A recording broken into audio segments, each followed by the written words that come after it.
கண்டியை வேறு ஒரு இடத்திற்குதான் கொண்டு போக வேண்டும். லால்காந்தா தெரிவிப்பு. தேசிய கட்டட ஆராய்ச்சி நிறுவனத்தின் அறிக்கையின்படி கண்டியை வேறு ஒரு இடத்திற்குதான் கொண்டு போக வேண்டியுள்ளதாக கமத்தொழில், கால்நடை வளங்கள், காணி மற்றும் நீர்ப்பாசன அமைச்சர் கே.டி. லால்காந்தா தெரிவித்துள்ளார். கண்டியில் இன்று புதன்கிழமை நடைபெற்ற விசேட கூட்டத்தின் பின்னர் ஊடகங்களுக்கு கருத்து தெரிவிக்கும் போதே இவ்வாறு குறிப்பிட்டார். தொடர்ந்துரையாற்றிய அவர், தேசிய கட்டட ஆராய்ச்சி நிறுவனம் கண்டி தொடர்பில் வெளியிட்ட அறிக்கையின்படி பார்த்தால், கண்டியை அம்பாறை அல்லது அனுராதபுரத்திற்குதான் கொண்டு செல்ல வேண்டிய நிலைமை உருவாகியுள்ளது. மக்களின் வாழ்க்கையை மீளமைக்க படிப்படியாக நாம் எடுக்கும் செயற்பாடுகளை தொடர்ச்சியாக மேற்கொள்ள முடியாத நிலைமை உருவாகியுள்ளது.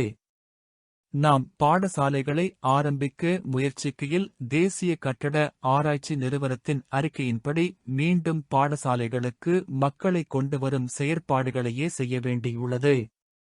நாம் பல மட்டங்களில் இன்று பேச்சுவார்த்தை நடத்தினோம். ஆனால் தேசிய கட்டட ஆராய்ச்சி நிறுவனத்தின் அறிக்கைதான் தீர்மானமாக உள்ளது. கண்டியில் உள்ள 20 பிரதேசங்களையும் வேறு எங்கேயும் கொண்டு செல்ல முடியாது. அதனால் அதிகமாக பாதிப்புள்ள பகுதிகளை மட்டும் எமக்கு தருமாறு கேட்டுள்ளோம். தேசிய கட்டட ஆராய்ச்சி நிறுவனத்தின் அதிகாரிகள் போதுமானதாக இல்லை.